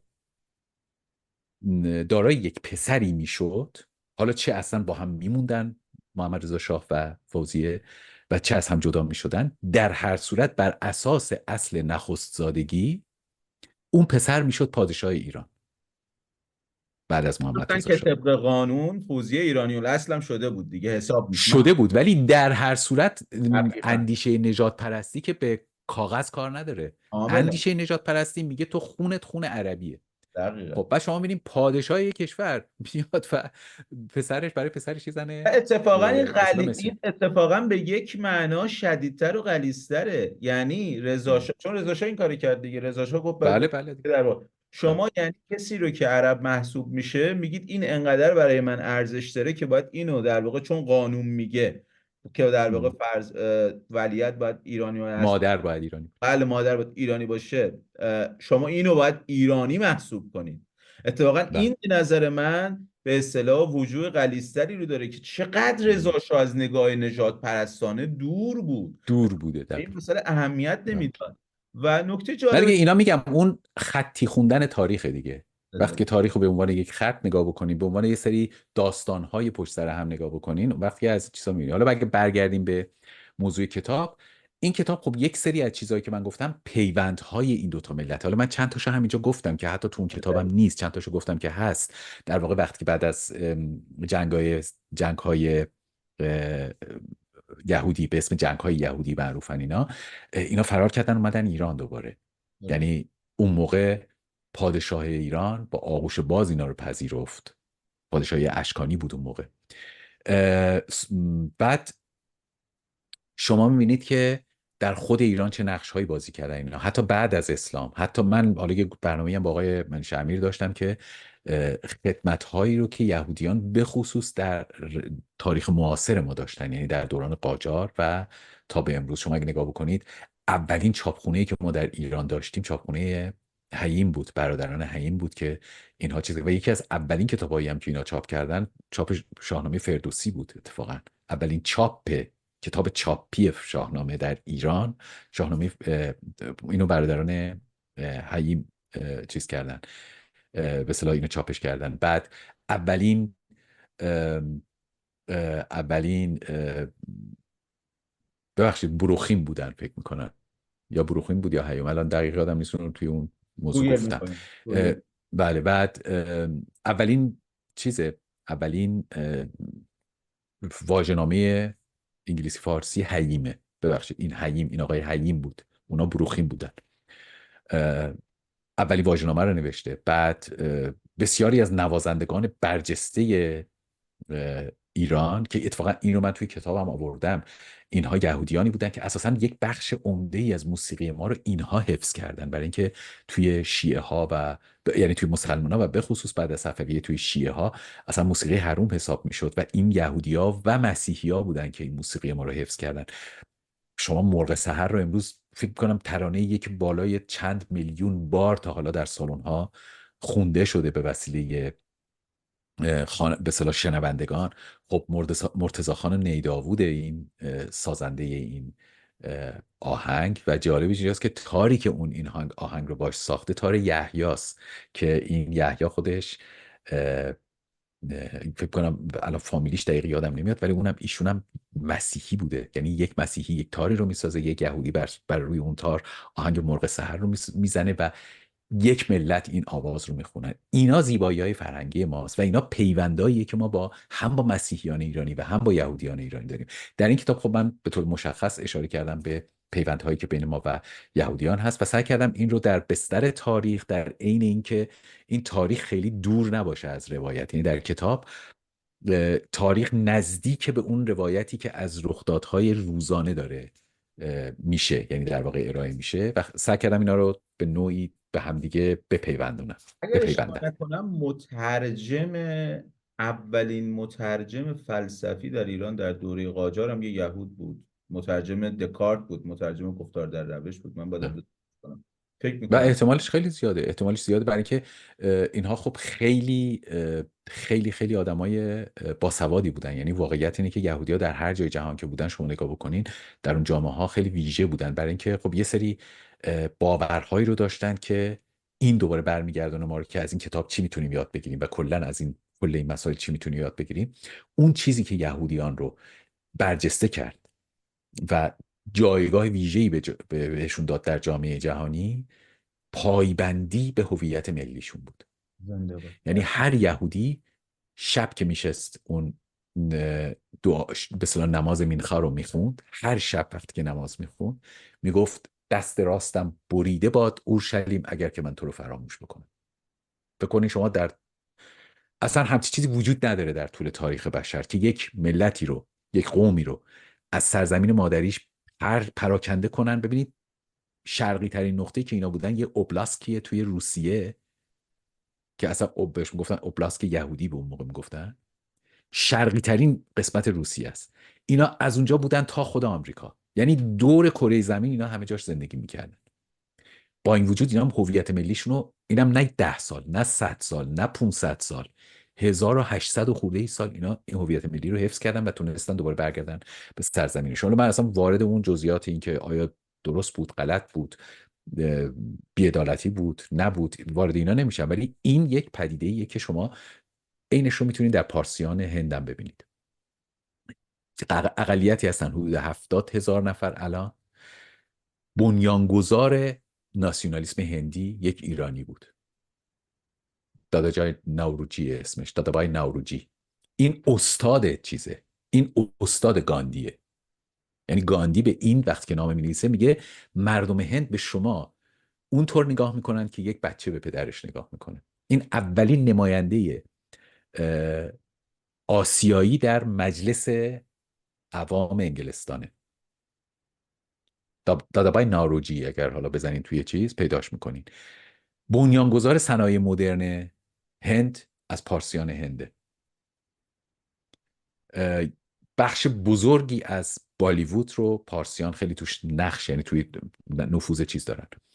یک اقلیت بسیار کوچیک، اصلا از بنیانگذاران کنگره ملی هند یکیش همین آقای نوروجیه که بهتون گفتم. این نشون میده که شما وقتی با هویت ملی خودتون پایبند بمونین، حتی اگر یک اقلیت کوچیک در یک جامعه‌ای باشین که شما مثل یک قطره در اقیانوس هستین، تو اون 70,000 نفر در برابر 1.4 میلیارد اصلا هیچی نیست. کامل.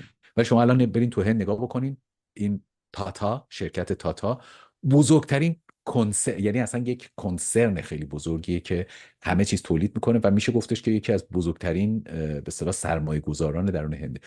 این دوتا رو از این نظر مقایسه کردم که ما ایرانی ها میتونیم از یهودی ها این رو یاد بگیریم و از هم تباران پارسی خودمون در هند که اونا به هویت ملی خودشون پایبند موندن و تونستن یه همچین چیزی رو بیارن بیرون.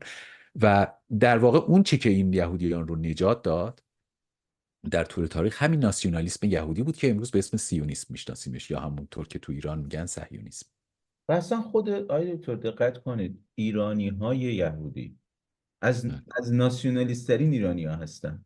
یعنی من اینو به یک شخص بخشی از کتاب اتفاقا به اینه، یک دقیق بخشی از کتاب به این من پرداختم که در یک گفتگویی با یک استاد دانشگاه که اون میگه که چرا شما با همه فرق دارین.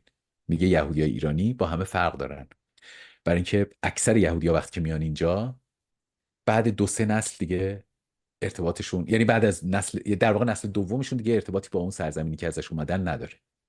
ولی ایرانی‌ها تو نسل سومشون هنوز قرمه سبزی میخورن، فارسی حرف میزنن، آهنگای فارسی گوش میدن و اینقدر یه چشمشون به اون طرفه. اینو من تو کتاب خیلی واضح و آشکار بهش پرداختم و خود اسرائیلیا واقعا این رو میگن. یعنی من با یه خبرنگار شبکه 12 که اومده بود آلمان، با اونم صحبت کردم، میگفتش که من نمیفهمم هموطنای تو رو. گفتم چرا؟ گفت خب اینا فرار کردن از اونجا، این همه زیر فشار بودن، زیر بدبختی بودن، برای چی اینا خدازارن؟ برای چی هنوز اینقدر وابستن به اون کشور؟ گفتم این تفاوت یهودیای ایران با یهودیای کشورهای دیگه این بوده که در کشورهای دیگه اینا یا به عنوان برده رفتن اونجا یا با زور کوچشون دادن.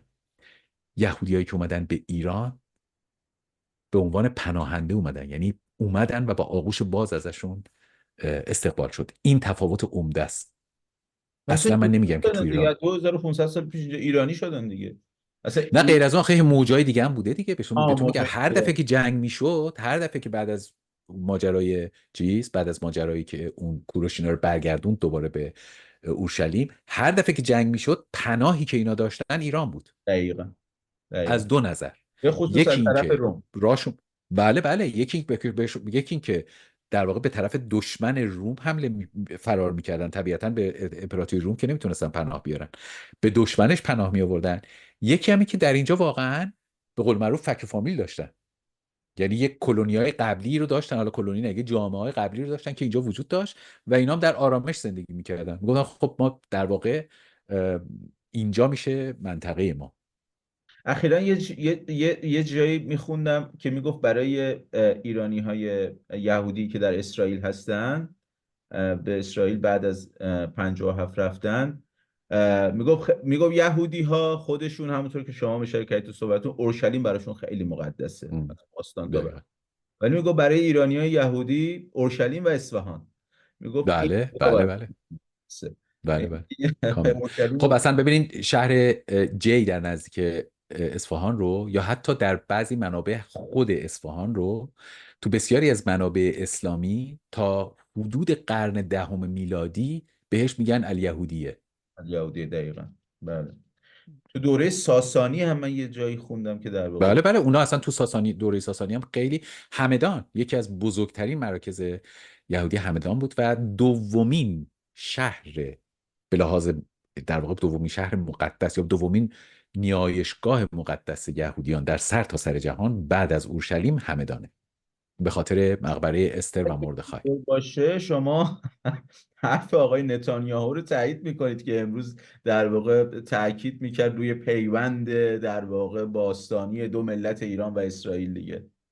ببخشید ایشون حرف منو تایید میکنه میشه برای چه حرف من اول شما رو گفتم. تایید میکنید؟ درست. حالا جالبه که این کتاب حالا چون بیشتر امیدواریم، البته ما اگه شهرت بیشتری از شما دارن، من برای حضورش بیشتر از منه.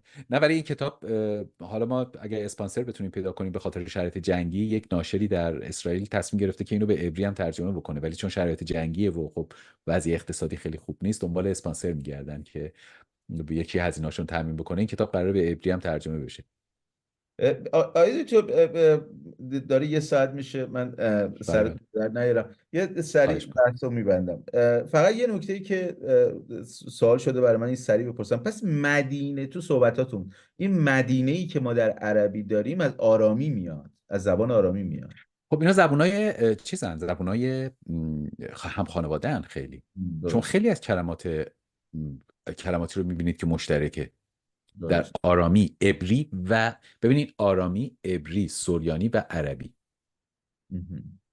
توی این زبون ها شما به اصطلاح کلمات مشترک خیلی زیاد پیدا میکنید دیگه. ببینید مثلا همین بروخیم که الان من گفتم، خب شما وقتی که وارد یه جا میشین، وقتی میخوام بهتون میگن خوش آمدین میگن بروخاوا. خب این بروخ که اونا میگن، همون خش رو باید بکنین کاف، میشه همون برکت. مهم. برخا میشه برکت. یعنی تلفظا یه مقدار فرق میکنه ولی ریشه ها همه یکیه تو زبان آرامی و عبری و عربی. و ما میتونیم این ادعا رو بکنیم، حالا با توجه به اینکه در کتابتون میگین هدف اصلی، در واقع یه دست کم یکی از اهداف اصلی کتابتون این بود که پیوند دو ملت ایران و اسرائیل رو نشون بدین، و با توجه به اینکه میدونم در این زمینه خیلی دانشمند هم هستید و اطلاعات خوبی دارید، آیا ما میتونیم این ادعا رو مطرح کنیم که دو ملت ایران و اسرائیل از باستان تا به الان، یعنی مشخصا از دوره هخامنشی تا حتی بعد اسلام و حتی در واقع تا خود 57، هیچ مشکل و چالش جدی با هم نداشتن؟ چالش که قطعا داشتن. خب بالاخره مثلا ما شنیدیم در دوره اسلامی روایت های از یهودی ستیزی در مشهد، گرچه سیستماتیک نبود، چون بله. سیستماتیک اگه بخواد باشه باید در کل کشور باشه، سیستم پلن بریزه برای اون داستان، م. چون که مثلا شما کاملا. میبینید در اروپا این کارو کردن. ولی خب سیستماتیک نبوده، ولی خب روایت های از یهودی ستیزی بوده. ولی ما میتونیم بگیم پس تا 57 ما هیچ یهودی ستیزی سیستماتیکی در ایران نداشتیم، حتی یهودی ستیزی گسترده‌ای در ایران نداشتیم. از 57 بود که اسلامگراهای ایرانی آغازیدن به اصطلاح. کاملا کاملا میتونه بگه. من ارجاع میدم بینندگان رو به مقاله بسیار خوب دوست عزیزم داریوش بینیاز که تو سایت بازنگری دات دی ای هستش، در واقع بازنگری دات دی ای. توی اونجا نوشته فکر کنم اسمش هست و اکنون نوبت یهودیان است. در اونجا اتفاقا اشاره کرده که حتی در دوران اسلامی هم به این ما یهودی ستیزی به اون شکل نداشتیم. ما در واقع یهودی ستیزیمون رو با شیعه شدن شروع کردیم. در واقع در دورای صفوی بود که تعداد یهودی‌ها متاسفانه بسیار کم شد. زرتشتی‌ها تقریبا محو شدن از ایران دیگه، یعنی اون چیزی که باقی موند دیگه به عنوان یک اقلیت دینی یا اقلیت قومی بهش نمیشد نگاه کرد. چند ده هزار نفر مونده بودن، در صورت که در اوایل دوره اه، صفوی جهانگردان اروپایی که به اونجا میرن تقریبا میگن چیزی حدود 15% از جمعیت ایران هنوز زرتشتی بوده و بزرگترین کوچ زرتشتی‌ها، حتی بزرگتر از کوچی که در دوره ساسانی‌ها اتفاق افتاد، یعنی در بعد از فروپاشی ساسانی‌ها اتفاق افتاد، در دوره صفویه بوده. برای اینکه مبلغان دینی اینها برعکس مبلغان دینی اهل سنت و جماعت اصلا ایرانی نبودن. من در این کتاب جدیدم توی مشروطه به خیلی کوتاه اشاره کردم که اینها رو در واقع یک مثل، من همیشه تعبیری که میکنم میگم روحانیت شیعه مثل در درون ایران مثل یک انگله، یعنی از بیرون اومده، وارد کالبد یک ارگانیسم شده و هیچ سودی براش نداشته، فقط بهش صدمه زده. در اینو واقع اینا وقتی که اومدن، آقای دکتر قاسمی نژاد در فریدون میگید. دوستان شماره 7 فریدون رو حتما بخونید، گفتگوی دکتر سعید بله اونجا خیلی مفصلم صحبت کردم، ولی میخوام بگم که اینا وقتی که اومدن به شدت دیگر ستیز بودن، اصلا براشون منافع ملی مهم نبود و هدفشون فقط این بود که در واقع اون قشر اصلی رو که بهش تعلق داشتن هی پروارش بکنن، یعنی یا دیگران رو بچاپن یا بکشن یا مجبورشون بکنن که دینشون رو عوض بکنن. بنابراین میبینیم که تعداد زرتشتی ها به شدت میاد پایین، تعداد یهودی ها کم میشه، مسیحی ها تا حدودی چون زیر حمایت شاه عباس به خصوص بودن یه مقدار وضعیتشون بهتر بود، ولی مال اونها هم کم میشه. نهایتا میخوام اینو بگم که ما مشکلی با یهودیان نداشتیم که هیچ، بلکه وضعیت یهودیان با تمام اون اتفاقاتی که در ایران افتاده، حتی با اون پوگروم هایی که در واقع اون چی میگن قتل و غارت هایی که در دوره قاجار اتفاق می افتاد، از جمله اون نمونه که شما اشاره کردید واقعی الله داده بهش میگن 1839 اگه اشتباه نکنم در مشهد اتفاق افتاد، با تمام این حرفا بازم یهودیان ایران نسبت به کشورهای دیگه وضعیت بهتری داشتن، برای همینم موندن. یعنی ما در آغاز قرن گذشته، یعنی 100 سال پیش، ما چیزی بالای نزدیک به 200,000 تا یهودی تو ایران داشتیم که الان رسیده به حدود 15,000 تا، بین 10 تا 15,000 تا. اصلا صحبت یعنی هنوز اینا موندن. سال 15 رو شما نمیدونید، بله صحبت که حتی نه نمیدونم، حالا میگم بین 10 تا 15,000 تا، شاید هم کمتر، حالا رقم دقیق نداریم.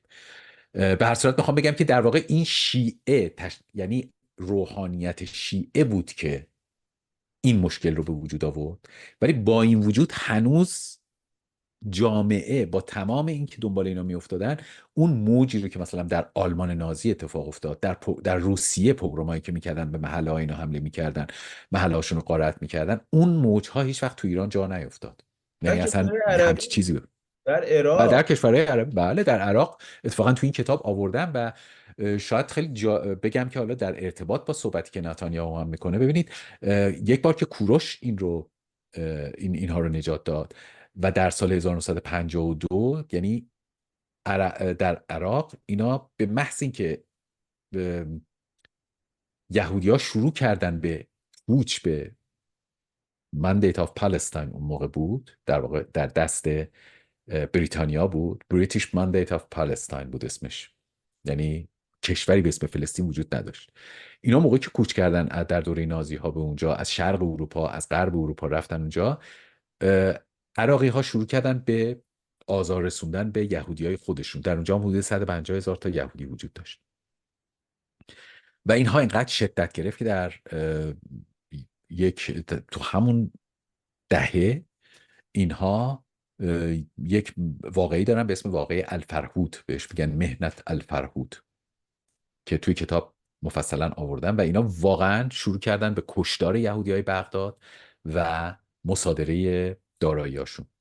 و بعد که فشارها هی بیشتر شد، یک خاخام ایرانی که در سطح بین المللی معروف بود، میگن اون موقع تمام کتاب مقدس رو، یعنی نه فقط اسفار خمسه رو بلکه کل تورات رو، یعنی کل تنخ رو، در واقع تورات و نوییم و ختوییم رو که 3 قسمت کتاب مقدسشون هست، اینا رو حفظ بوده، جزو معدود کسایی بود که از اول تا آخرش رو حفظ بوده.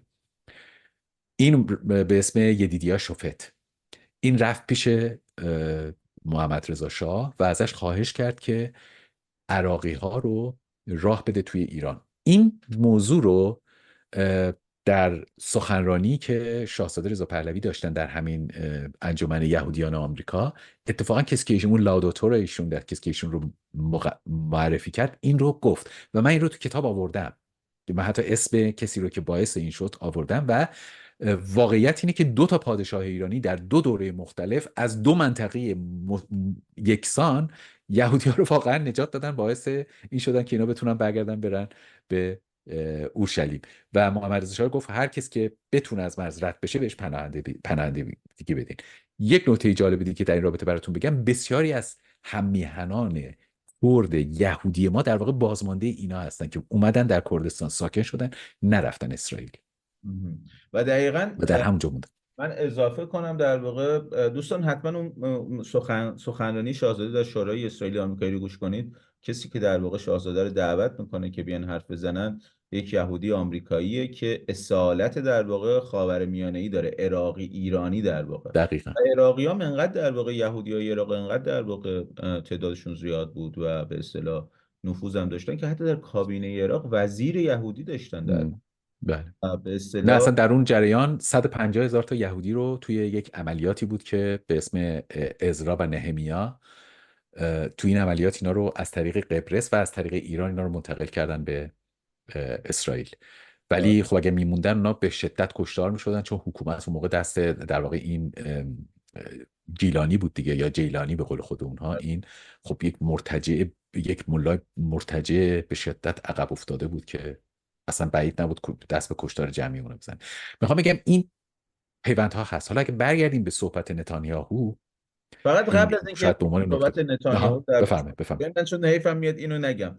در دوره رضا شاه ما دکتر ما در واقع دیپلمات ایرانی رو داشتیم که در اروپا در دوره نازی ها پاسپورت بله. صادر میکرد، پاسپورت توی ایرانی. کتاب اومده مفصل، توی در کتاب مفصل اومده عبدالحسین سرداری. دقیقاً که جالب، اینم براتون بگم، اینم من تو کتاب آوردم اتفاقا. ببین عبدالحسین سرداری پاسپورتایی رو که تو ببین این میدونی با کی در افتاد برای اینکه به یهودی‌ها رو بتونه نجات بده؟ با احتمالاً با آدولف آیشمن. دقیقاً همون گفتم با نازی ها در واقع در افتاد. نه فقط با نازیا، با با خود اون آیین، نازی، با با اون اون نازی اصلی، با آدولف آیشمن در افتاد اصلا. حیرت انگیز. و اومد گفتش که آقا اینا دینشون رو عوض کردن، یهودیای ایرانی، ولی از نظر نژادی اینا آریایی هن، مثل ما هن. چون هیتلر ایرانی ها رو به عنوان آره. آریایی قبول داشت دیگه. گفت اینا مثل ما هن. بعد پاسپورت برای اینا صادر کرد و پاسپورت ها رو موقع برای هر خانواده میدادن. گفته میشه یه چیزی حدود 3 تا 5 هزار نفر رو اینجوری نجات داده، چون هر پاسپورتی که میداد مثلا یه خانواده 6 نفره یه دونه پاسپورت میگرفت. یعنی اگه مثلا فرض بکنین 500 تا پاسپورت اونجا بوده، اینو باید ضرب در 5 یا 6 بکنین نسبت به تعداد خانواده. اینا رو نجات داد و اینا اسمایی که تو این پاسپورت ها هستن نشون میده که تعداد خیلی کمیشون اسمای ایرانیه، بیشتر تعدادشون مال آسیای مرکزیه، یهودیای آسیای مرکزی بودن. اینا رو نجات داد. ولی یک نکته خیلی غم انگیز تو اینجا هست. سرداری احضار شد به تهران در دوران وزارت خارجه فاطمی به جرم تقلب و جعل اسناد دولتی دستگیرش کردن و انداختنش زندان و بعد از 28 مرداد آزاد شد. این خیلی غم انگیزه به نظر من این نکته. بابت همین کاری که واسه یهودی‌ها کرد، فاطمی بله وزیر خارجه مصدق احضارش کرد. بله بله دقیقا.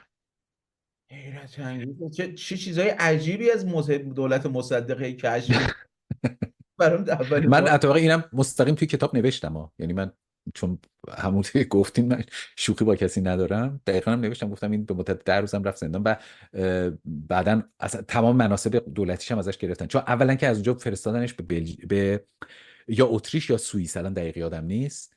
اول فرستادنش اونجا، گفتن دیگه اجازه نداری اونجا بمونی. بعدم که برگشت احضارش کردن به ایران تو دوره موقعی که مصدق سر کار اومد، احضارش کردن و دستگیرش کردن.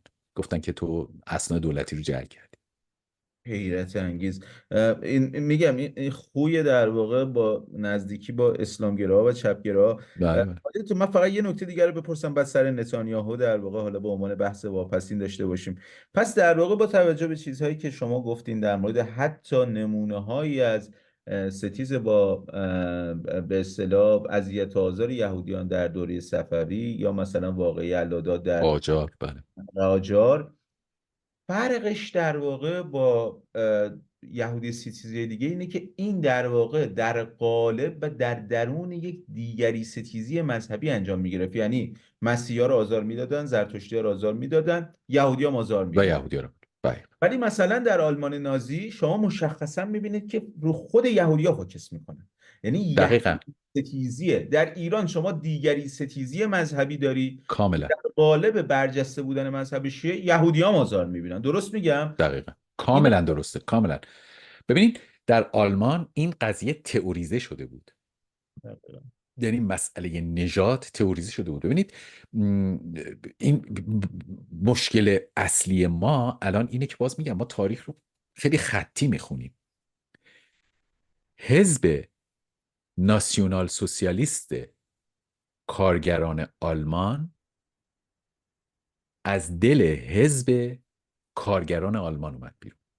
یعنی ما داشتیم DAP که در سال 1918 بعد از جنگ، در واقع بعد از انقلاب نوامبر که به پادشاهی پا خاتمه داد و جمهوری وایمار رو تأسیس کرد، حزب DAP یعنی دویچه آربایتر پارتای میشه حزب کارگران آلمان تأسیس شد. بنیانگذارانش هم اولشان همشون کارگران راهن بودن. حالا برای چی من دارم روی این یه مقدار مانور میدم؟ برای اینکه یکی از اون بزرگترین افسانه ها رو میخوام بشکنم که نازیا رو میخوان بگن که اینا راست بودن، در واقع از توی راست اومدن بیرون. نه، اینا از دل جریان چپ اومدن بیرون. و بعدش هم اسم حزبشون رو موقعی که هیتلر خیلی قدرت گرفت 1920 تو مارس 1920 اینا اومدن اسمش رو عوض کردن حزب ناسیونال سوسیالیست کارگران آلمان. یعنی من همیشه به این دوستان مارکسیست میگم اگر با من ناسیونالیست اینا در یک کلمه مشترک باشن، با شما کمونیست در دو کلمه مشترکن، یعنی با سوسیالیست و با کارگری. و اگر هم نگاه بکنین اینا برنامه هاشون بسیار ضد کاپیتالیستیه. یعنی برنامه‌هاشون واقعا تو خیلی از زمینه‌ها سوسیالیستیه. حالا برای چی اینو مطرح کردم؟ در 1925 اینا یک برنامه 25 ماده‌ای دادن نازی‌ها که اتفاقا اصل اولش میدونین چیه؟ اصل اولش دقیقاً همون چیزیه که این جریانات ضد کردی به اصطلاح کردی میگن تمام کشورهای آلمانی باید با همدیگه یک کشور مشترک درست بکنن بر اساس حق ملل در تعیین سرنوشت.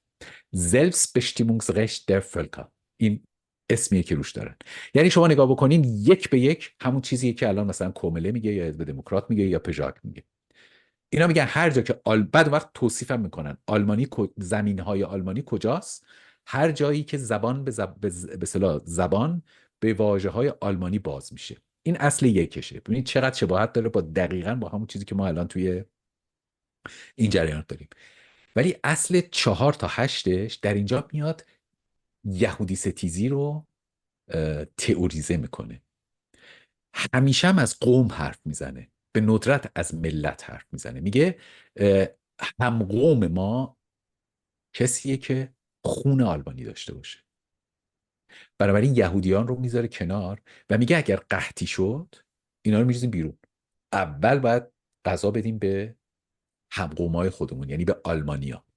بعد اصلا یک دستگاه عریض و طویلی را میفته برای تئوریزی کردن پست بودن نژاد سامی و یهودیان و برتری نژاد آریایی. یعنی اینجا شما با یک دستگاه پروپاگاندای عظیم دولتی روبرو هستین که یهودی ستیزی میکنه. یه نکته جالب دیگه براتون بگم. ببینید در اساساً هم فاشیسم، هم ناسیونال سوسیالیسم و هم مارکسیسم از دل جریانات سوسیالیستی اومدن بیرون. فاشیسم و ناسیونال سوسیالیسم از دل جریانات سوسیالیستی ناسیونالیستی اومدن بیرون. در واقع اون چیزی که بعدها شد استالین، بعدها شد لنین، بعدها شد پول پوت، شد ماو، اینها از دل جریانات سوسیالیستی انترناسیونالیست به وجود اومدن. تفاوتشون در این بود که یکشون سوسیالیست ملی بود، یکشون سوسیالیست فراملی بود. وگرنه در سوسیالیست بودن عین هم بودن. اصلا با موسولینی از 1912 سردبیر روزنامه آوانتی بود، یعنی به پیش. حزب چپ ایران هم الان اسم سایتش به پیشه. ارگان حزب سوسیالیست ایتالیا بود. بله. یعنی شما نگاه بکنید. حالا من اینو از این نظر گفتم که شما اگه نگاه میکنید که در جریان چپ ایرانی یک یهودی ستیزی پنهان زیر نام مبارزه با جنایت‌های رژیم اسرائیل وجود داره، این برمیگرده به اون پیشینه تاریخیش که اساساً جریانات چپ همیشه یک یهودی ستیزی اوکولت یا در واقع پنهان در درون تفکر خودشون داشتن. ما یک دستگاه دولتی و یک آپاراتی که بیاد، یک نهادی که بیاد یهودی ستیزی رو تئوریزه بکنه، براش نظریه پردازی بکنه، هیچ وقت نداشتیم. آلمان اینو داشت، بله. روسیه اینو داشت. روسیه مثلا اومدن نشستن یک مطلبی شایعی درست کردن به اسم پروتکل مشایخ صهیون. اصلا یک کتاب نوشتن که آقا این یهودیا چجوری قراره تمام دنیا رو بگیرن. یعنی میدونین یک دستگاه دولتی پشتش بود که یهودی ستیزی رو تئوریزه میکرد. ما نداشتیم همچین چیزی. نه، استالین تو اون دادگاه معروفش بعضی رو در واقع به چیز یهودی و اینا در به واقع جرم یهودی بودن. بله. بله، در واقع اینا رو اصلا ببخشید یک نمونه دیگه، بله. تروتسکی خب منفور واقع شد دیگه. یکی از چیزایی که بهش، و واقعا هم یهودی بود آخه، تروتسکی برنشتاین بود اسم اصلیش، و یکی از اتهاماتی که بعدها بهش میزدن میگفتن که این به اصطلاح چیزه، یهودیه، و در واقع با این بهانه هم یه سری حمله ها بهش کردن. و استالین هم با اون وضعیت به قتل رسوند. فجیع کشتش بعد. بسیار فجیع کشت. من دوستان فقط این نکته رو بهتون بگم، ببینید چرا این مسئله مهمه که در ایران یهودی ستیزی علیرغم دیگر نه اروپا، که حالا یه عده بیان بگن اروپا داستان مسیحی و یهودی بوده، نه صرفا اروپا نیست داستان. و صرفا هم شما در کشورهای عربی دارید میبینید، در یمن هیچ یهودی نموند، در عراق در واقع نموند.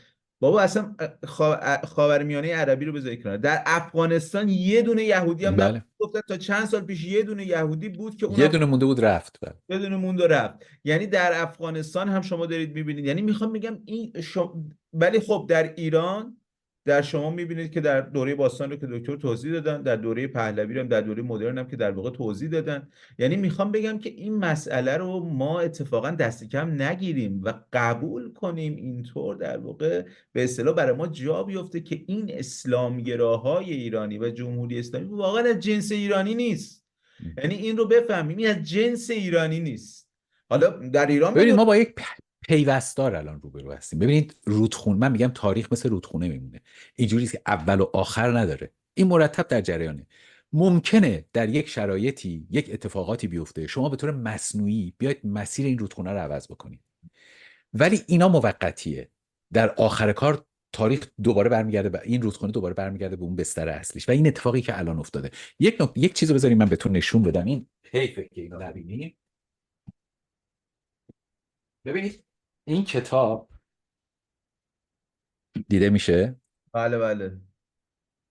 شاهین خب تورات. تورات، شاهین تورات. تورات، این دیوان مولانا شاهین شیرازیه. مهم. خب ببینید صفحاتش رو ببینم دیده میشه یا نه. بله بله، عبری نوشته شده انگار. دقیقاً. خیلی خوب. چرا من اینو آوردم آقای کیانی؟ ببینید یهودی‌ها در این حد در فرهنگ ما تنیده شدن. من توی موزه ملی اسرائیل تو اورشلیم بودم، تو کتاب شرح مفصلش رو آوردم، همه جا رو نگاه کردم چقدر از تمام دنیا برای اینا فرستاده بودن اینا. بعد یه جایی وایستادم، نمیتونستم دیگه برم جلو. یک ویترینی بود، یک کتابی بود مثل شاهنامه، توش نقاشی شده بود ولی به خط عبری بود.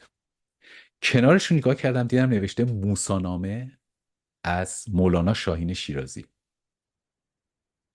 ببینید این مولانا شاهین شیرازی اومده تورات رو در وزن شاهنامه نوشته ولی با خط عبری. به زبان فارسی ولی در خط عبری. شاهنامه یعنی تنید، نه رو به تورات رو به مراد شعر نوشته. به شعر، تورات رو به شعر نوشته. بله. ولی به نبی یک سر فارسی. گرفتش راه در پیش، ابا هارون شدن در خانه خیش. حالا وزنش وزن شاهنامه نه این نیست. خیلی کار خب سختی آخه، یعنی شما میگی تورات رو ترجمه کرده به فارسی، به بعد فارسی ولی با شعر. با شعر، بعد اون شعر رو هم به عبری نوشته، خطش رو به عبری خطش نوشته. عبریه. حیرت دقیقا. انگیزه، واقعا حیرت انگیزه، کار خیلی سختیه این قضیه. بله اینو که تو قرن فکر میکنم 14 میلادی بوده، یا 14 یا 15 میلادی. ببینید پیوند ما اینه، وقتی که بنیامین نتانیاهو میاد امروز این حرفو میزنه، من واقعیت رو بهتون بگم اصلا از این آدم خوشم نمیاد. ولی میدونم. وظیفه ما نیست از سیاستمدارای دنیا خوشمون بیاد یا بدمون بیاد. ما یه وظیفه بیشتر نداریم و اون وظیفه ایه که به ما میگه سود و زیان منافع ملی ملت ایران. منافع ملت ایران برای ما قطب نماست. دقیقا. هر چیزی که به نفع ملت ایران باشه اون چیز خوبه، حتی اگر میخواد خود اهریمن با تمام هیکلش باشه. کاملا. اگر به نفع ملت ایران باشه باید گرفتش. اون چیزی که نتانیاهو میگه، و نتانیاهو مطمئن باشید نمیاد بشینه مثلا بعد از ظهری بگه آقا دوربینو بیاریم من میخوام برای ایرانی‌ها یه ذره حرف بزنم. تردیدی نکنید با انبوهی از مشاورای ایرانی و در واقع یهودیان ایرانی اسرائیل و البته دانشمندای دانشگاه‌های خودشون که ممکن اصلا ایرانی هم نباشن، ریشه ایرانی هم نداشته باشن، تردیدی نکنید که اینا رو با اون میگه. ببینید پیوستار تاریخی یعنی همین، یعنی شما این چیزا از ذهنیت همگانیتون پاک نمیشه. نه.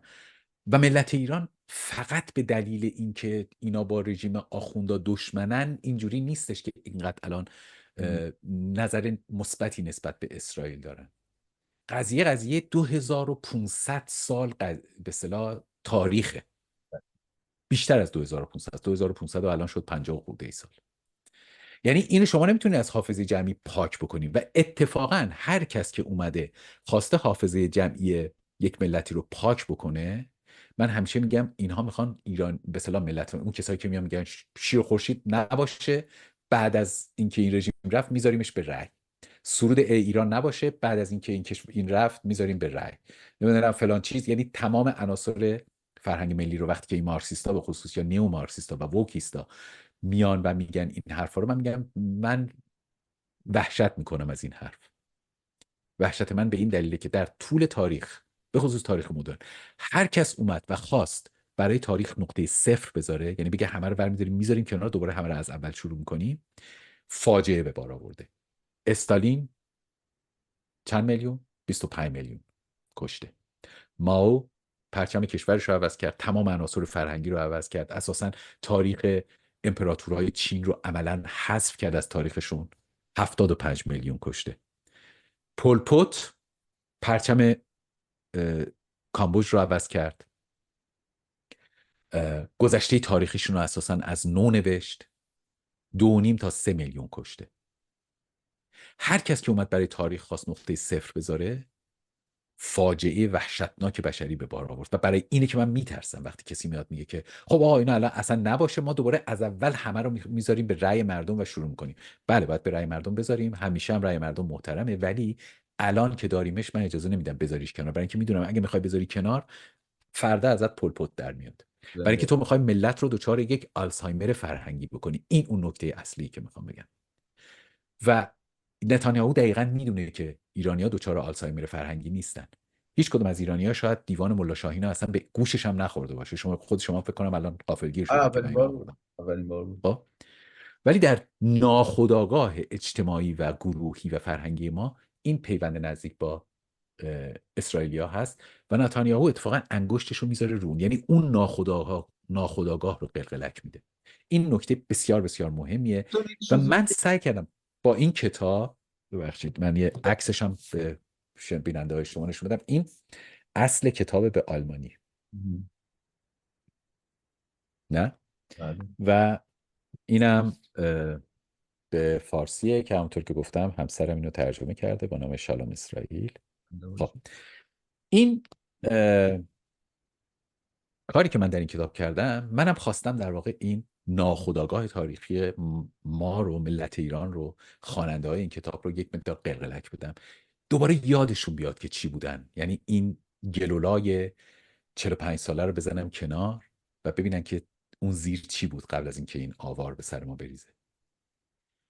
دوستان، این نکته‌ای که قبلا هم فکر کنم شاید در گفتگو با آقای دکتر پهنایی بود یا جای دیگه بود گفتم، چون الان خیلی واقعا نکته به حقی رو گفتن، دلم میخواد دوباره این رو بگم که وقتی محمد رضا شاه در تبعید با دیوید فراست که گفتگو داره، دیوید فراست نکته ای رو میگه که عین همین نکته ای بود که ببخشید، محمد رضا شاه نکته ای رو میگه که عین همین نکته ای بود که جناب آقای بنایی گفتن، که محمد رضا شاه اونجا میگه برای خمینی تاریخ از 22 بهمن 57 آغاز میشه. میگه قبل اون، میگه نه فقط من، میگه برای خمینی هیچ پادشاه خوبی در ایران وجود نداره، نه صرفا من. دقیقا نکته ای که آی دکتر گفتن در مورد حالا اون کمونیستا، اینجا شباهت اسلامگراها و به اصطلاح کمونیستا رو هم میبینید دیگه. یعنی میخوان تاریخ رو کلا پاک کنن. عینا چیزی هستش که محمد رضا شاه پهلوی این حس و سنس رو در واقع داشت از اون قضیه. آقای دکتر حالا من یه نکته رو شاید بخوام اگه به عنوان نکته پایانی اضافه بکنم، من نمونه‌های منفیشو آوردم که در واقع وقتی یک ملت دچار آلزایمر تاریخی میشه چه فاجعه‌ای به سرش میاد. یعنی ببینین کمونیست ها از مجموع دو جنگ اول و دوم جهانی بیشتر کشته روی دست بشر گذاشتن. یعنی ما بالای 100 میلیون کشته در شوروی، در چین و در کامبوج داشتیم. فقط این سه تا. حالا من بقیه رو اصلا کره شمالی و کوبا و اینا رو اصلا میذارم کنار، و مثلا کشورهای بلوک شرق رو، بالای 100 میلیون کشته. یعنی از مجموع جنگ اول و دوم جهانی بیشتر. این نکات، این منفیاش بود. مثبتاش کدوم هستن؟ پیشرفته ترین کشورهای دنیا، کشورهایی که بالاترین سطح دموکراسی رو دارن، کشورهایی که بالاترین سطح رفاه اجتماعی رو دارن، کشورهایی که بالاترین سطح در واقع در اون شاخص یا در اون در واقع اون شناسه در واقع اون ایندکس یا شاخص برابری زن و مرد رو دارن، محیط زیست رو دارن، حقوق شهروندی رو دارن، حقوق دگرباشان دگراندیشان رو دارن، دقیقاً اون کشورهایی هستن که به سنت ملی خودشون پایبند موندن. اصلا اسرائیلی‌ها رو که من گفتم دیگه، اسرائیلی اگه بدون پایبندی به هویت ملی خودشون و موندن در این پیوستار و موندن در این رودخونه‌ای که همیشه در جریانه، اصلا امکان نداشت به این روز برسن. ببینید فرانسوی‌ها به طور قطع کمتر از ایرانی‌ها فمینیست نیستن، یعنی فمینیست کمتر از ما ندارن، ولی هنوز شما تو بالای هر ساختمان دولتی که برید می‌بینید نوشته آزادی، برادری، برابری، یا آزادی، برابری، برادری. هنوز نوشته برادری. دقیقاً. آیا اونا عقلشون نمیرسه که این برادری رو بردارن یک چیزی بذارن که جنسیت توش نداشته باشه؟ نه، عقلشون میرسه. به طور قطع عقلشون بهتر، خیلی بهتر از ما میرسه. خیلی برای خودمون به قول معروف پپسی باز نکنیم. ولی اونا میدونن پیوستار یعنی چی، میدونن پایبندی به سنت معنیش ارتجاع نیست. اتفاقا اگه میخوای پیشرفته باشی باید از دل سنت این پیشرفت رو بیاری بیرون. نروژ، سوئد، دانمارک بالاترین سطح سکولاریسم رو دارن در قانونگذاریشون، در زیست اجتماعیشون. هر ستاشون ولی پرچمشون روش علامت صلیب هست. بازم برای این نیستش که اونا عقلشون نمیرسه، ولی اونا اون پیوستار رو میشناسن، میدونن در سایه پایبندی به اون سنت های گذشته است که تو میتونی یک آینده خوب بسازی برای جامعه. این کتاب هم سعی کرده اون پیوستار تاریخی رو در واقع به ایرانیان نشون بده و به نظر من در آینده منطقه، یعنی آینده منطقه رو پیوند و همکاری تنگاتنگ ملت اسرائیل و ملت ایران رقم خواهد زد. ما فقط باید بجنبیم که زمینه هاشو آماده بکنیم و این دو ملت 2500 ساله با هم پیوندهایی داشتن، روزای خوش داشتن، روزای بد داشتن، ولی اینا در هم تنیدن و این دو ملت میتونن سرنوشته نه تنها سرنوشت ایران رو بلکه سرنوشت منطقه رو رقم بزنن. برای اینکه ما اگر در منطقه‌ای باشیم که توش جنگ نباشه، خودمون هم خیلی با آسایش بیشتری زندگی میکنیم، میتونیم سرمایه گذاری کنیم، جذب سرمایه کنیم. اینا رو گفتم که بگم ما در یک مجموعه داریم زندگی میکنیم. این مجموعه به اصطلاح اون کلمه جادوییش پیوستاره. هر وقت کسی اومد به شما گفت آقا ما اینو میبریم از اینجا یه چیز دیگه میاریم، یا اینو میذاریم کنار بعد از اینجا یه چیز دیگه میاریم، به قول آلمانیا دو تا پاتون رو بزنید زیر بغلتون رو از دستش فرار کنید. کاملا. نه اصلا در واقع بحث در واقع پیوستار سنتی ترین کشور خاور آسیا به یک معنا ژاپنه، ولی شما بله بله. ژاپن.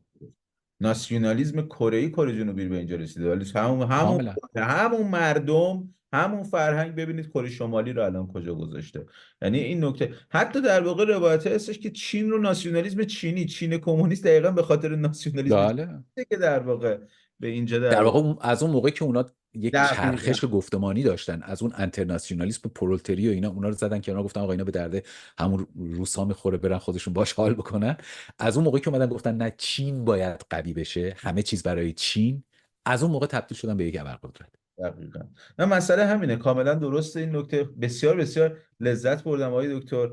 دست شما در خوشحالم. نکنه که فریدون رو خواهش قابل میکنم. دونستید که در واقع شالوم اختیار اسرائیل داریم. معرفی کنید. به بهانه شالوم اسرائیل دوستان در مورد چیزهای دیگه ای صحبت شد. امیدوارم اگه نکاتی دارید در واقع قید بفرمایید در قالب کامنت، و امیدوار هستم که خب روزای خیلی حالا بگم شلوغ جنجالی پرتلاطم. تلاطمی پیش رو داریم. آقای دکتر امیدوارم قابل بدونید بعداً باز هم در واقع در خدمتتون باشیم. حتما در زنده خدمت باشید. بفرمایید. من از شما قربان. دوستان عزیزم خداحافظی میکنم. بازم میگم هر نکته‌ای دارید در قالب کامنت بفرمایید. زنده باشید.